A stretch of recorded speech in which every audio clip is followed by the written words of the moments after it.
Hello, everyone. My name's John Stewart. I'm the executive director of FIU's Miami Beach Urban Studios, and I'm delighted to be here tonight with you. We started a series, we being Deborah Briggs of the Betsy Hotel and I, on March 30th. We had our first one, and now we're beginning our third series of the Zen and the Art of.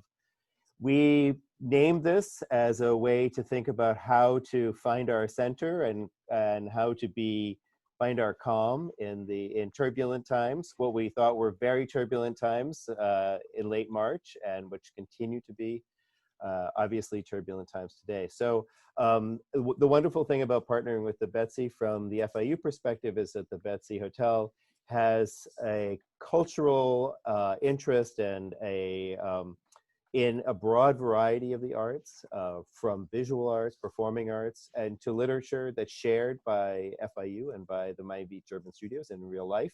We could walk from one place to the other in about 10 minutes, but now in our virtual setting, we're going to be doing the best we can. So Deborah, do you want to welcome everybody? Thank you for being our partner here. Yes, thank you everybody for coming. I'm really excited for us to be introducing our next series, Zen and the Art of Writing in America.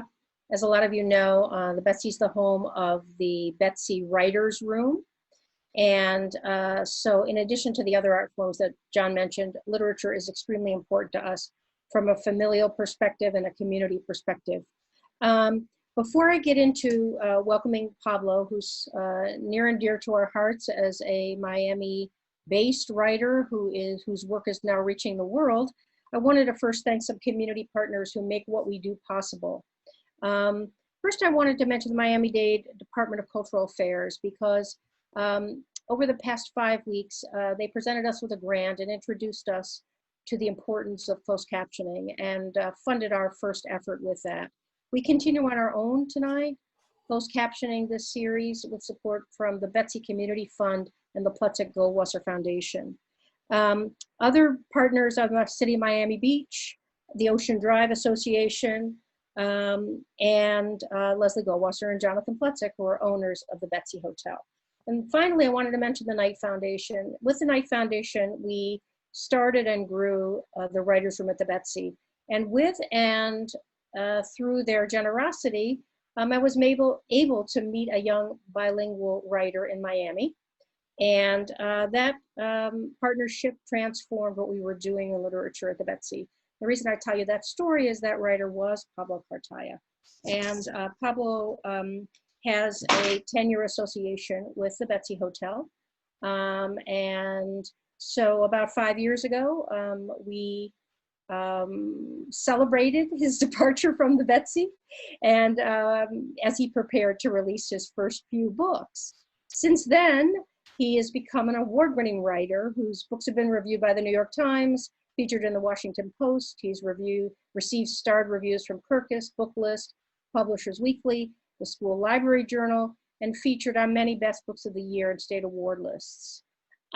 Together with Pablo, we started some exciting programming. One of the programs was called Escribe Aquí, and it had to do with the fact that we live in a multicultural world, and it's uncommon for people from different cultures to get together and share their own work in an interdisciplinary way. So our conversation tonight continues on that theme. His books have really captured that issue and that essence as well. Pablo's writing about 4 young people, about characters that are experiencing what's going on in our world. And so he writes under the young adult banner, if you will, but he also writes for adults. So tonight, I'm really thrilled to welcome him to our first salon in this series. Pablo tonight we'll talk about his work, and then for the next 5 weeks, he will host our subsequent programs. So Pablo, it's a pleasure to welcome you, and let's have a great conversation. Pablo, before you start, I just want to jump in with 2 things, just logistical. If you'd like to see if anybody would like to see the closed captions, they're at the bottom of your screen. This might be new for you. I love closed captions in almost everything that I watch. So it's down the closed captions and put on show captions. The other thing I was going to say is that we have a partnership with Casa Cuba, with FIU's Casa Cuba, and we're very excited about that. This is another thing special about this series. And the last thing at the end, we hope you all will stay, and we will unmute everybody at the very end. So, and if you have questions in the meantime for Pablo, please forward them to me or to Deborah as the host or co-host, and we will kind of funnel them to Pablo. So. Thanks very much, Pablo. Take it away. Thank you so much, John and Deb. Of course, I love you and Betsy and FIU. We go way back also. I actually spent 1 year in FIU as an undergrad before I ventured off to Los Angeles to pursue an acting career. So, and FIU has always kind of maintained a very special place in my heart. So I appreciate the invitation. I appreciate the partnership, and I appreciate the continued efforts that you all make for the community. And as I've gone on in my career, I always go back to the Betsy, because it's just one of those places that when you have been embraced by the people there, you feel like you always have a home to go back to. So it's very special for me. It was, Deborah's the kind of person that you go and she asks you something and she's very difficult to say no to. So, when she asked me about this, to say like I wanted to do a series with Zen and the Art of Writing, I really I thought about what does that mean? And I certainly have my ideas about what writing is in this country, and also how to find the Zen, especially in any times living as a Latinx person in this country. And I've had the privilege of going around the country and speaking to many communities and many schools, and seeing what that means to be a Latinx writer, and writing in spaces that are often not heard, and in a voice that is often and has all too often not been heard. So it's, how do I get my head around this idea of Zen and writing in this country? And, as I was ruminating over that, George Floyd happened. And it created a whole new level of my understanding of my place and the type of work that I do, and the partners and colleagues that I have that are Black Americans in this country, and also the way that we see our own work. And I think that I would be remiss if I didn't mention something about that, and because I think it has a lot to do with what writing is and what writing is in this country. We're at a crazy time here, and I don't need to go and tell anybody what they don't already see and hear and read. But I think about a quote that Ibram X. Kendi said: "The only way to undo racism is to consistently identify and describe it, and then to dismantle it." And I think that that's something that we have to continue to think about. I come from a marginalized community in this country. I'm a hyphen, right? And I am Cuban hyphen American, and that comes with certain realities, but I have to stand in front of my Black brothers and sisters and say, I am with you, and I will call it out anytime that I see it.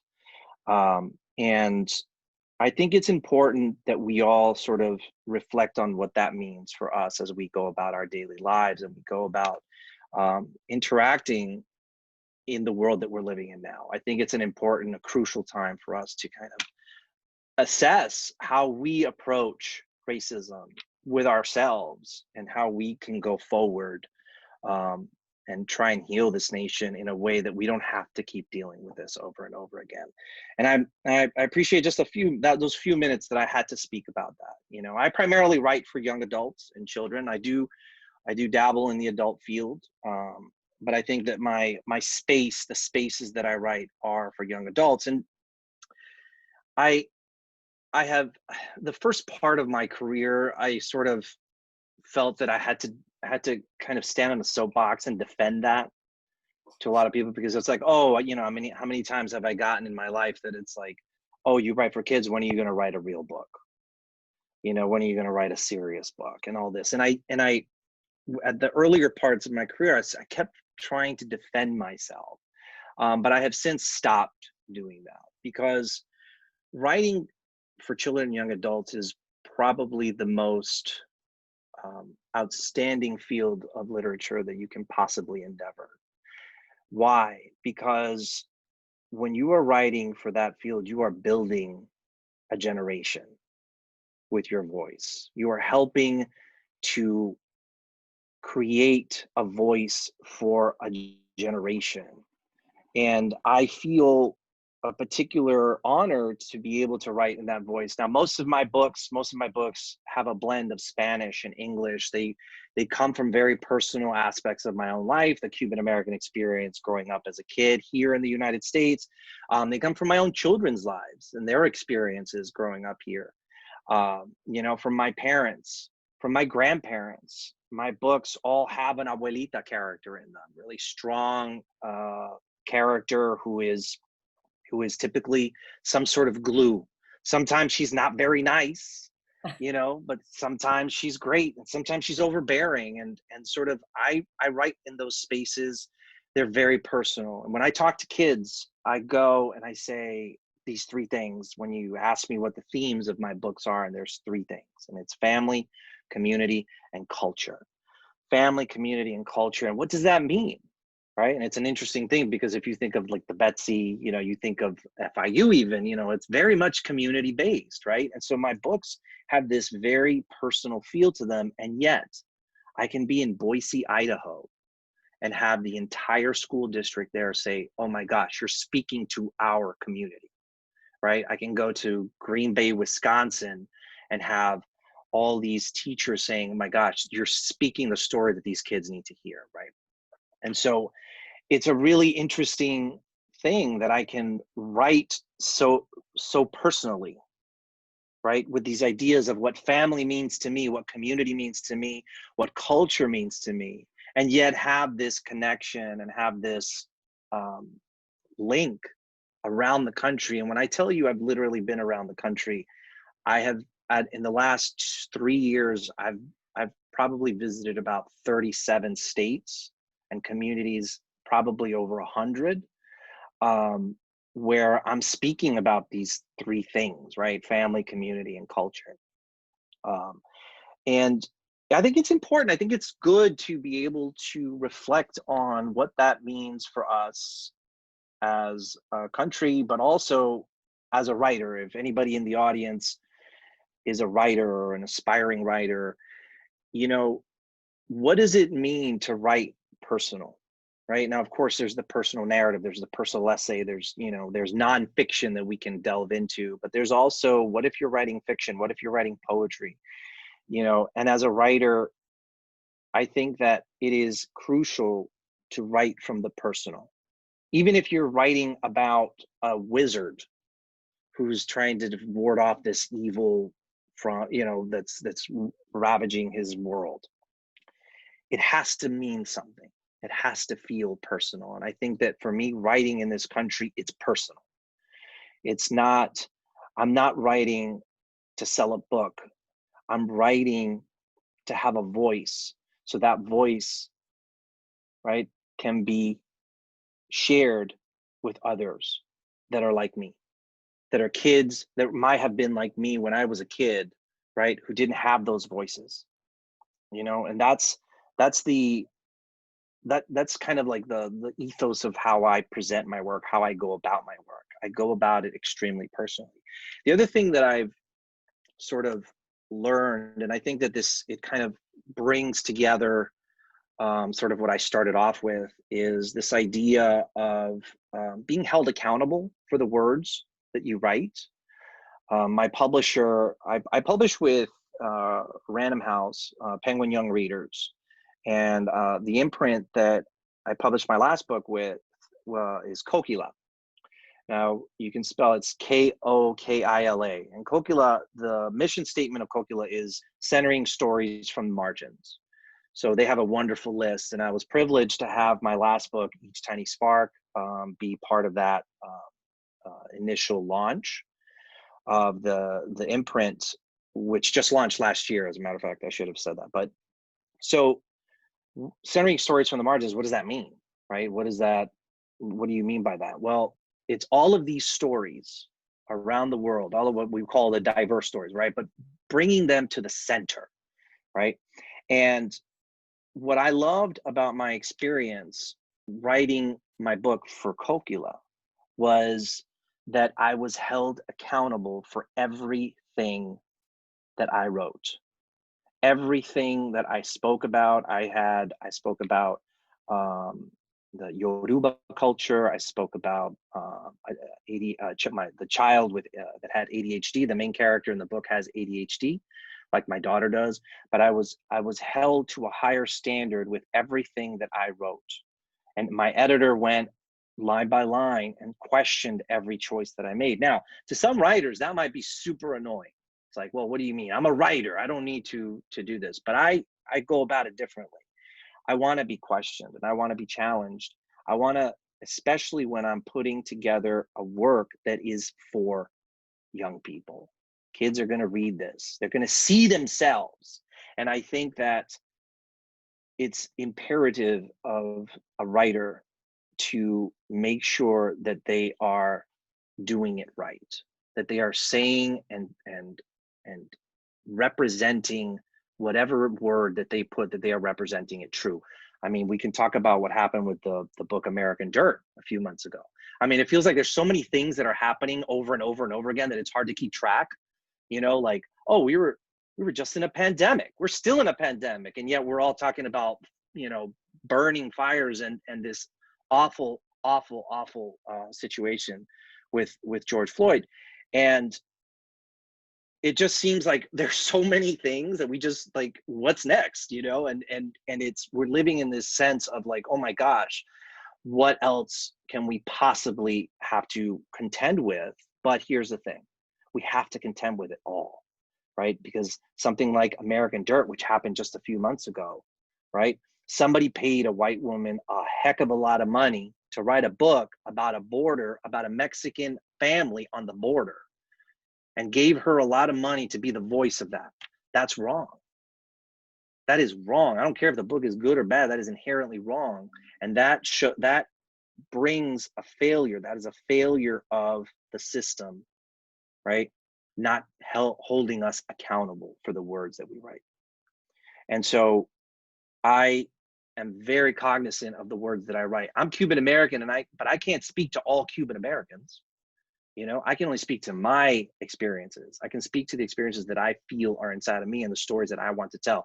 And even as I write those stories, right, I expect my editor to challenge me. Why did you choose this? And it's hard work, but I do it because I think that ultimately the stories will have a better place for their intended audience.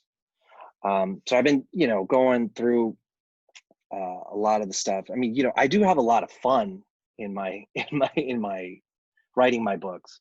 You know, my books do have a lot of humor, and it's interesting because usually in a presentation I'll usually crack some jokes and laugh and stuff like that. But it's hard for me to crack a joke now. It's hard to laugh, but we have to also find ways to laugh. So a lot of my books have that sort of humor. I call it I call them, they're kind of like humor with heart, and they sort of tug at this sort of idea that we can laugh, but then there's also moments of sadness, and there's also moments that we have to kind of reflect.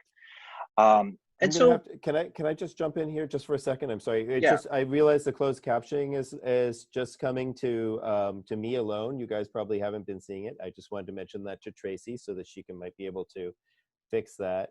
And I was also going to just, I think these are such powerful conversations and comments. And as I mentioned, I read The Epic Fail of Arturo Zamora, and and in that you describe protest, and you describe people coming out into the street to make a statement, and you talk about how that. And I was wondering if you would be able to kind of set the scene for maybe people who haven't read your Yeah. work, for because it was so powerful, and it was kind of teaching younger kids about this moment when people get together as communities to make a difference and to make a And it's statement. not just, I mean, interestingly, it's not just Epic Fail, but yes, Epic Fail is certainly that, and so is Each Tiny Spark. It's about that. But again, it goes back to these three things: family, community, and culture. And what do you do for your community, right? How do you become present in your community? How do you become active in your community? And finding the places where there is there are moments of where it's trying to disrupt or dismantle or encroach on what your sense of community is, and how do we do that? And my stars are kids, right? And it's awesome because the kids are super engaged. They're super engaged in the discussion, and they love that aspect of it. They love the community activism part of it. And the Epic Fail, it's very true. It's very much rooted in standing up when something is wrong. And again, you should look at it in as a whole, right? This is not just a book about a community activism. This is a book about a lot of things, right? And within those things, that is an aspect of it, right? And I think it's important to have that rounded nature of what the experience is, for young readers, especially, but anybody really. In that book, Yeah. it's a moment that so many things come together between the abuela, passing, and the kind of love story coming together. I mean, you pull together so many threads in those moments of tension when everybody's confused about what's going on outside. They know why they're there, but they're not sure what's happening. And I think it's fascinating. It's brilliant, and it was one of my favorite Thank parts of the you. books. I just wanted to thank you for Well, that. I appreciate that. No, and I and thank you for pointing that out. It's actually in all of this, I'm thinking I could have easily just used that as an example, but I'm kind of like thinking about what's out there, and I'm not even realizing that I'm actually doing that. I did that, so I appreciate you um, pointing that out. And I'm gonna, because I want to open it up for other questions too, if people want. I mean, I think we're good with time, right? We're still. But yeah, I mean, it's just how do we find the Zen, right? That's the sort of like bringing it back around to it all. Like we're writing, or I'm writing, and maybe you're writing, and how do we contend with what we have to contend with with our words, right? And then how do we find Zen? How do we find our peace within that? I mean, I've been drinking kombucha for for the last 30 minutes, which I think that there's a couple of things. Number one, writing is hard. Writing is challenging, and like I said before, with my editorial experience, I get pushed a lot. I get pushed hard, but guess what? I'm on 27 different state award lists. I've won big awards. I've had the privilege of going, but so it's not like because I happen to be just a great writer. No, I'm expected to do the work and to work really hard to get it right. And I get super annoyed at my editor sometimes. And I don't know if she's tuned in or not, but I get super annoyed, but I always, always, always listen to what she has to say in a way that because I think that she's really trying to push the best work out of me. And I think that that's an important thing too, to realize, is that we can be writers, and this is something I tell the kids too, is like, you could write, but your first draft is not going to be your perfect draft. We'd love for it to be your perfect draft, but it's not. And if you have somebody in your corner, like an editor or a teacher or anybody that can say and kind of hold you accountable for the words that you're writing, I think that's an important way to kind of come to your writing. And then the Zen of this all, I look at my kombucha again. The Zen of it is, it's in the face of that kid that comes up to you, or to me, that comes up to me and says, thank you, gracias. Gracias for writing this. I have a story. I was in York, South Carolina, right?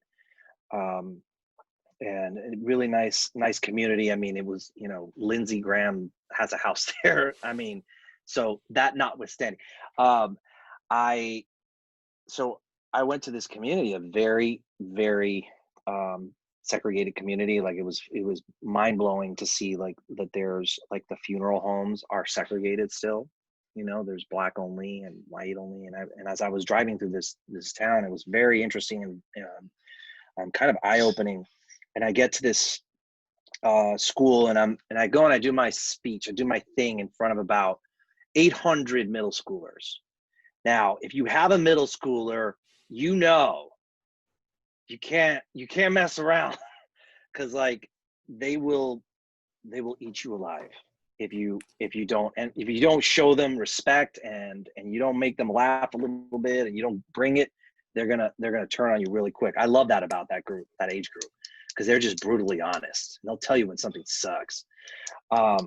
And so I did this thing and I did my whole thing. And then, you know, the kids liked it and whatever. And then this one little kid, he runs up to me, right? And he goes, ¿Dónde puedo encontrar tu libro? Right? Where can I find your book? I said, I think it's in the library, dude. He's like this. He runs, doesn't say anything else. He runs, right? The principal walks over to me and he's just smiling, shaking his head, right? And the kid runs back. He's like, no, it's not there. No está ahí, no está ahí. It's not there. It's not there. I'm like, so I went, I just gave him my book, right? The kid lights up, right? And he looks and he goes, Yo soy de Puerto Rico. I'm from Puerto Rico, right? Principal starts crying, right? The little kid, so I signed the book for him or whatever. Principal said, this is my second book, which is called Marcus Vega Doesn't Speak Spanish. It's about a kid who lives in the mainland U.S. and then goes to Puerto Rico to find his dad, who he hasn't seen in 10 years. But this kid, I give him Marcus Vega Doesn't Speak Spanish. And the principal is like kind of teary-eyed a little bit, and he says, you know, after Hurricane Maria, he was displaced and he was sent here with his mom, and he hasn't been back in 2 years. And this is the first time that I've seen him actually speak and get excited about something in 2 years. You want to tell me where I find my Zen? Right there. That's where I find my Zen. That's a great story. And I have a couple questions from our audience. One was asking you how you found your start. It was kind of how you started publishing. And the other one that I have on deck is, do your kids read? Because you talked about this kid, and do your own kids read? So how I got my start is so strange. I mean, it takes a whole other. I mean, so I started off as an actor. I went to Los Angeles. I was actually at FIU for a year. I was in the theater department. I said, I'm leaving. I'm going to make it. I'm going to be the Cuban Matt Damon, you know?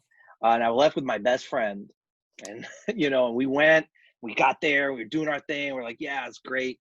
Got a little bit of work and, you know, realized really quickly how much they were just trying to kind of stereotype me. Like kind of pigeonhole me, like, no, you're going to be the guy that cheats on the guy's wife, you know, cheats with the, you know, or no, you're going to be like the maybe you're nice, but you're really not. You're kind of suave, and you're like the, you know, maybe you're a drug dealer, like things like that. And I was like, okay, well, you know, that's not cool. I don't want that. And then I had some experiences that were a little more nefarious. That was more like, you should change your name because you don't look like a Pablo enough. You should, you know, like, you know, if you had green eyes, it would be a lot easier to cast you, you know, like things like that were a little more difficult. And there are these little tiny microaggressions that exist throughout. And we kind of receive those when we're, you know, people that come from different cultures where we're in the hyphen, right?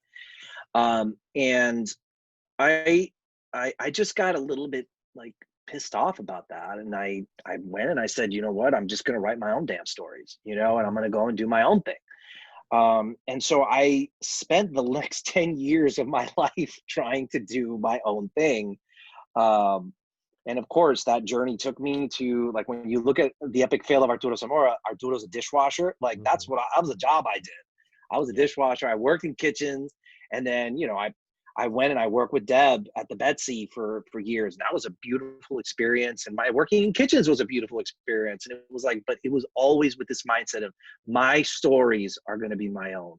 And I'm going to put my voice in there. And that's kind of that's sort of what prompted this lifelong journey to be where I'm at right now. And so how do you And balance those stories that you're making with that kind of creativity that you're seeking? Obviously, you're searching for incredibly rich story and finding incredibly rich storytelling material, but you have a huge responsibility as you were talking. But your own life is kind of, we treat our lives as a different kind of story. It's not like when we have to sit down and write. I mean, some of us do, but not all of us. So, but I don't know, you seem to be dancing with these two kinds of storytelling. And I'm wondering if that, I mean, dancing with two kinds of story. I mean, meaning your own story, like dishwashing and things, and you tease out of dishwashing a kind of way to talk about a responsibility, about, this guy who's your boss who you don't like, not you, in the yeah, story, yeah, no, uh, no, absolutely. Well, I know Arturo I've doesn't done that like the before too. guy. And No, I've done that before. I but mean, it's kind of a it's lesson about how to deal with somebody who's smelling and older and arrogant and not, very nice to you. And then eventually it's like becomes a, and you in some way you related to it, right, John? yeah, of course. I was a dishwasher. Yeah. Okay, so there you go. You see, are you Cuban? No, Okay, so but here we link each other up, of right? Here we course. find some connection together, and that's sort of what it is. And why is that?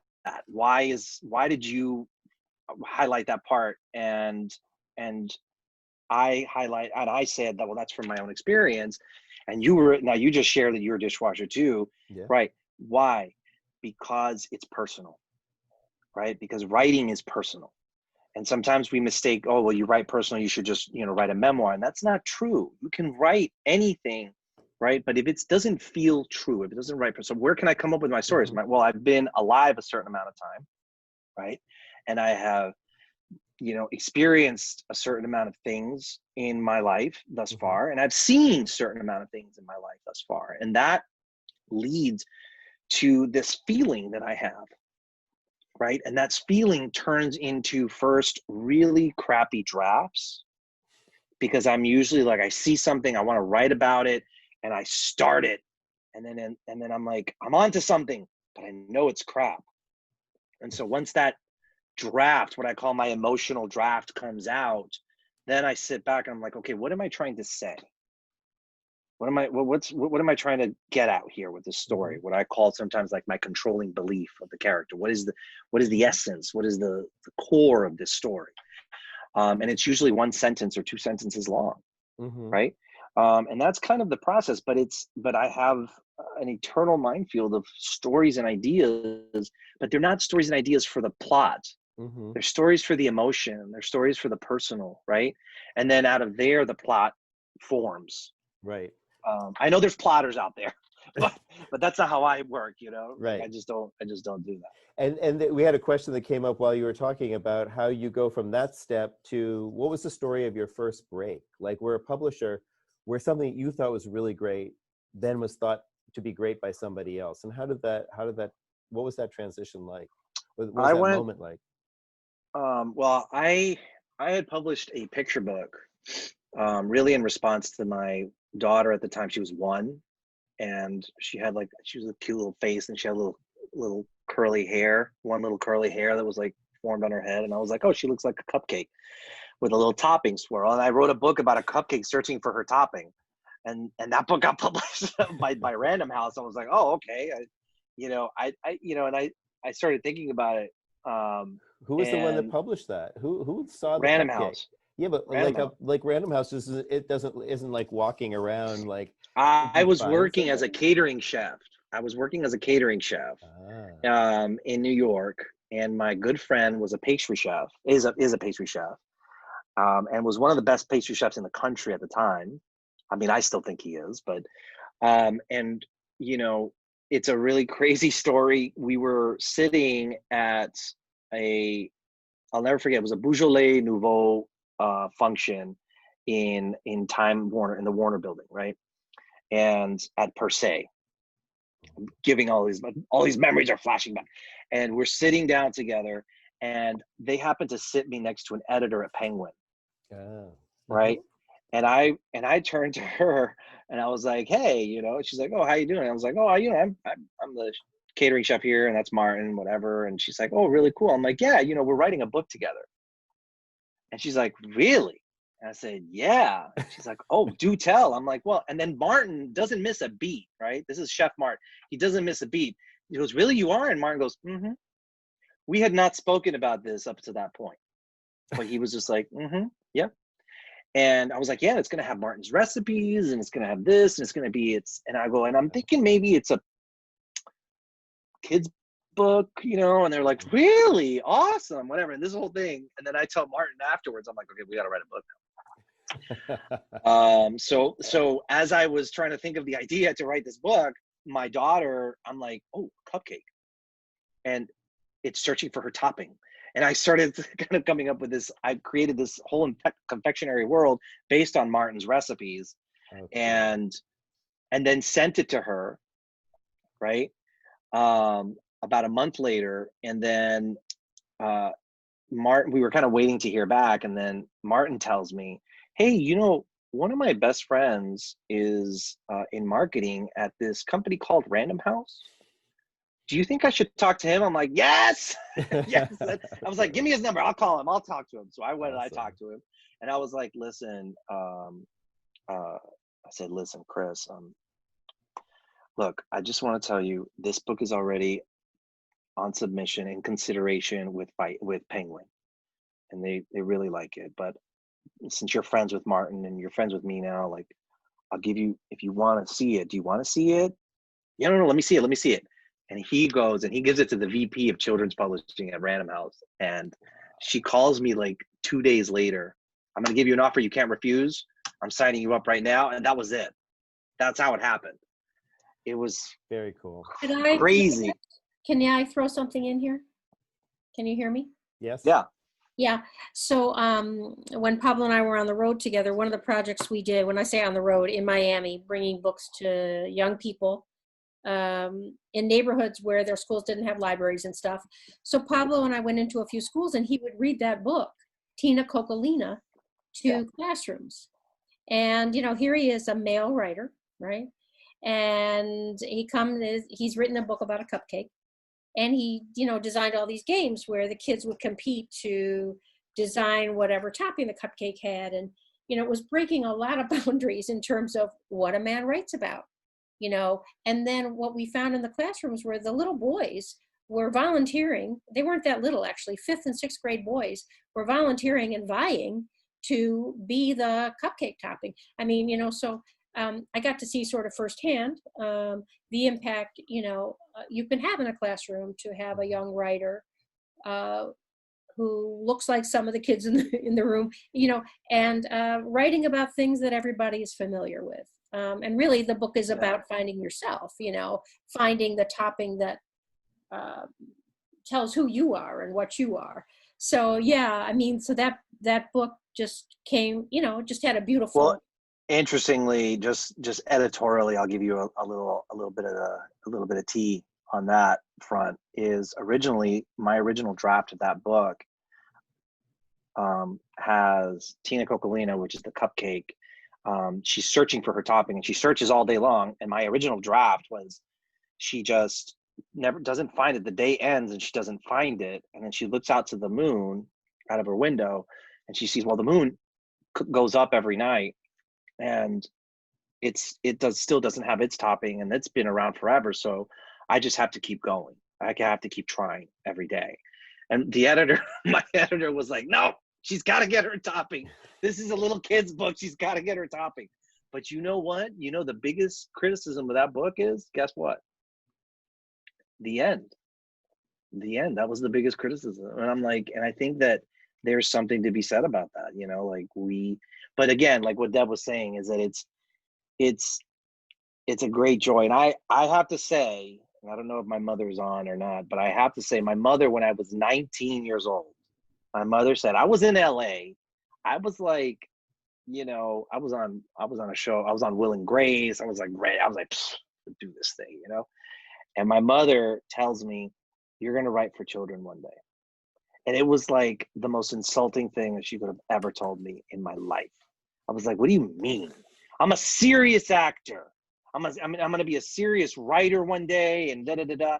And she goes, mark my words. And it did. And I did one of those things that, like when your mom says something and it annoys you and you're kind of like, really? Really? And sure enough, when I accepted the Pura Belpre Award from the American Library Association, and it was one of the great honors and joys of my life because my grandparents are a huge influence. My abuelos were a huge influence in my life, and the book is dedicated to them. And so I look up and I said, abuelo, abuela, this is for you, as I'm giving my speech in New Orleans. And I go, and yes, Mom, you were right. And it's true, like mothers, they're right, okay, fine, whatever. So she, and it's led me on this journey. And it's been really cool, been really, really nice, really interesting. But, as again, just to circle back,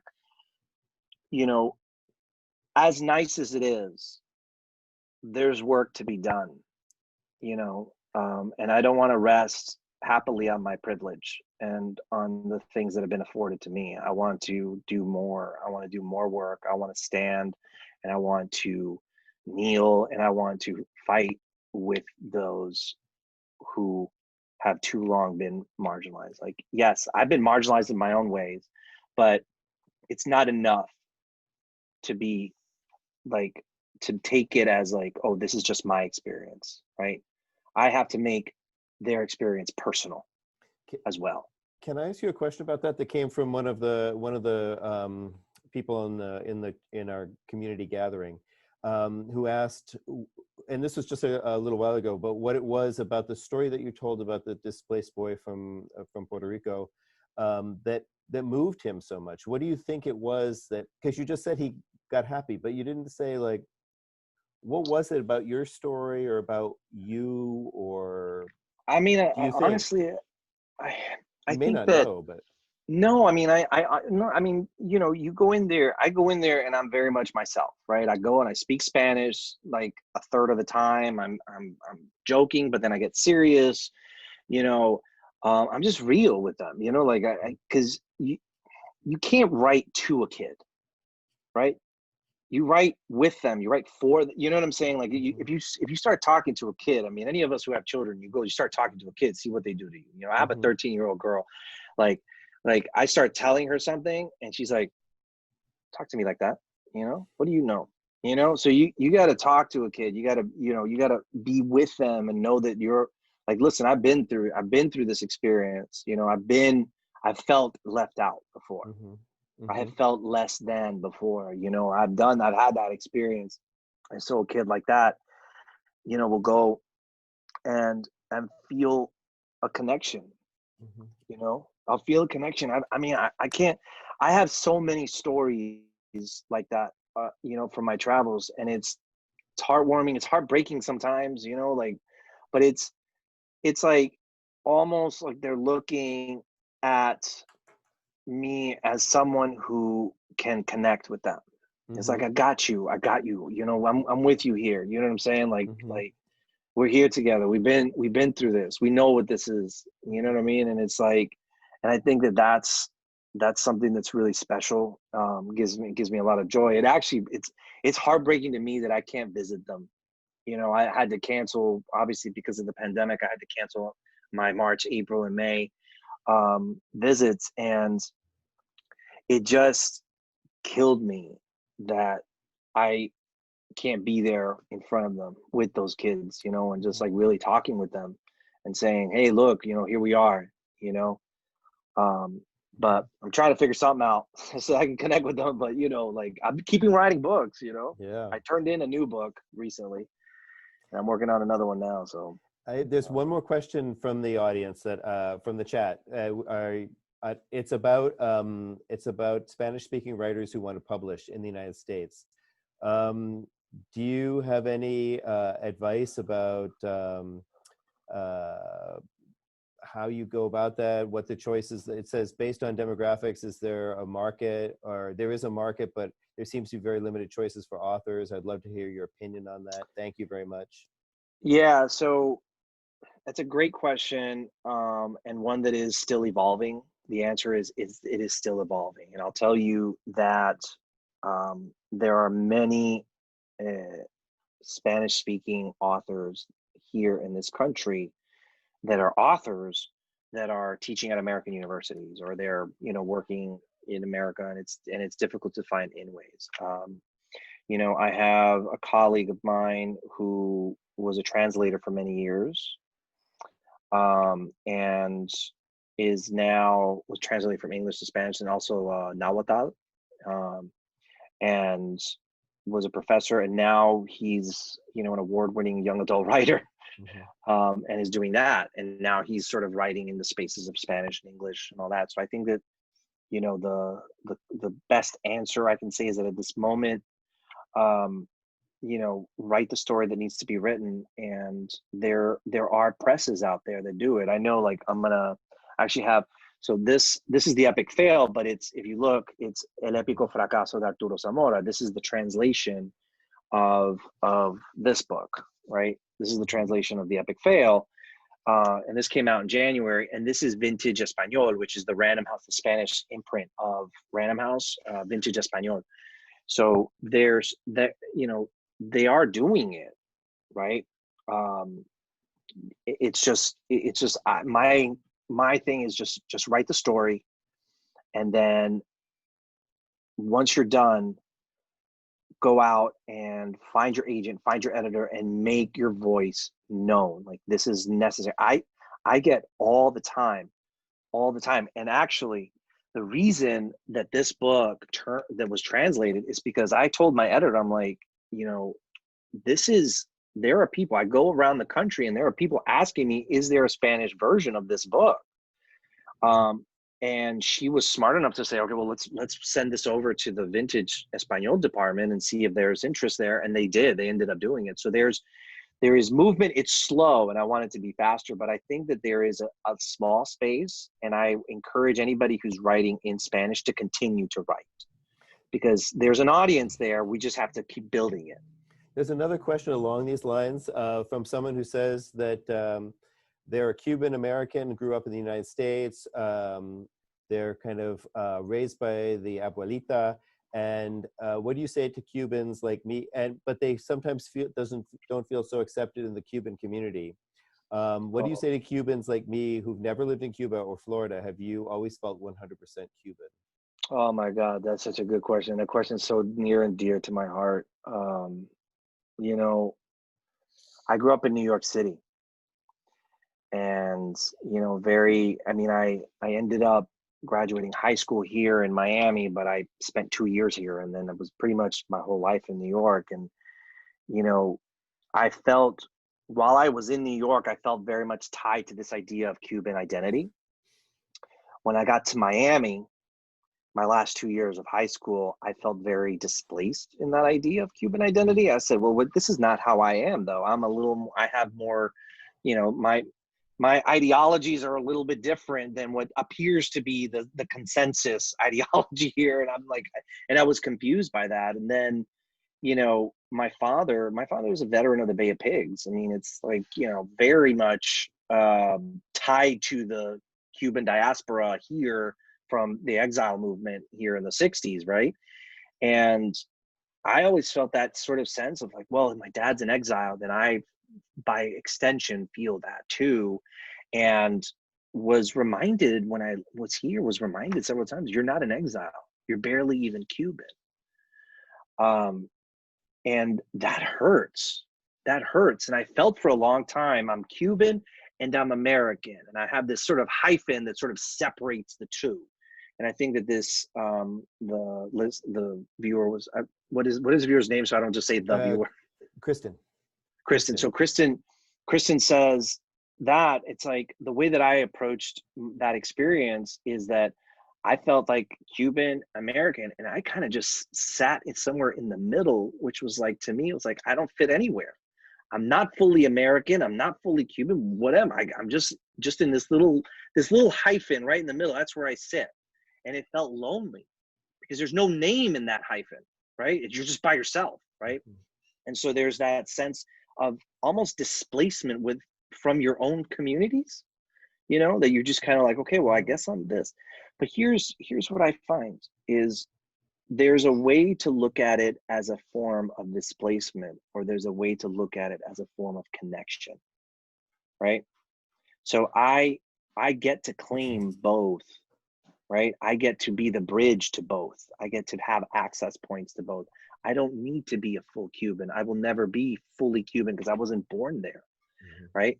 I will never be fully American because, you know, there's just by the sheer nature of my parents' birth, right? Where they were born, right? But that's okay. I can live in this space right here and be that bridge, right? And that helped me contend with this idea of not belonging to either. Well, I'm going to put a bow on that because I got a response from Kristen who said, thank you. I hope you can come to Tacoma to meet my students. I love that answer. So with that, and with the time, that we went way over the time that we usually go for these things, I want to first thank you. And I'm going to turn up the, unmute everyone to thank Pablo with us. And let me see if I can do that. Let me unmute everyone. I usually have this right here. Even from Facebook Live also. Kristen Sierra. Oh, okay. There you go. Wait. Did everybody get unmuted? All right. Well, thank you. I really appreciate this. This is wonderful, Pablo. Thank you. I said I was going to show you. I'm going to share a screen and show the your books, and then we're going to have one more little. So those are the trilogy of books that just make up part, I guess, of your work. Nice. Those are cool. And then we're going to have our last words from Deborah, right? About Yes. Pablo coming up. Yes. So thank you everyone for coming. What a lovely evening, hearing Pablo talk about his career. I wanted to remind you that if you'd like to order those books, you can go to booksandbooks.com. Spelled just like I said it, one word, booksandbooks.com. It's our independent bookseller in South Florida. It's actually one of the largest independent booksellers in the nation. So we like to support it, especially during these difficult times when I think their stores are not open. So go to their website, and in the search, just put Cartaya, and Pablo's books will all come up, and you can buy them there. And of course, you can buy them anywhere from your favorite bookseller as well. So we're hoping that you're going to join us next Monday night as well at 7 p.m. And you get a sense that Pablo's quite a conversationalist. And so we're prepared to have 5 additional weeks of conversation with all different kinds of writers, and kicking off next week with Dr. Heather Russell. Dr. Russell is a senior associate dean at Florida International University. She has a fascinating background. She's an academic and creative writer. She looks at the intersection of pop culture and academia. And so she's done some fascinating work, and she also lives in between cultures. She's a person of the world. So I really encourage you to join us. And then after that, we have several poets joining us and some other young adult writers. So to find out more, you can go to thebetsyhotel.com. And on our events page, we have all the events listed. And if you're on our mailing list, which you must be because you've RSVP'd tonight, you'll receive updates on these events. So thank you very much for coming. It was a blast. We love you all. Take care. Thank you so much. Bye, everyone. Good night. Bye. Thank you, Pablo. Thank Great you. job.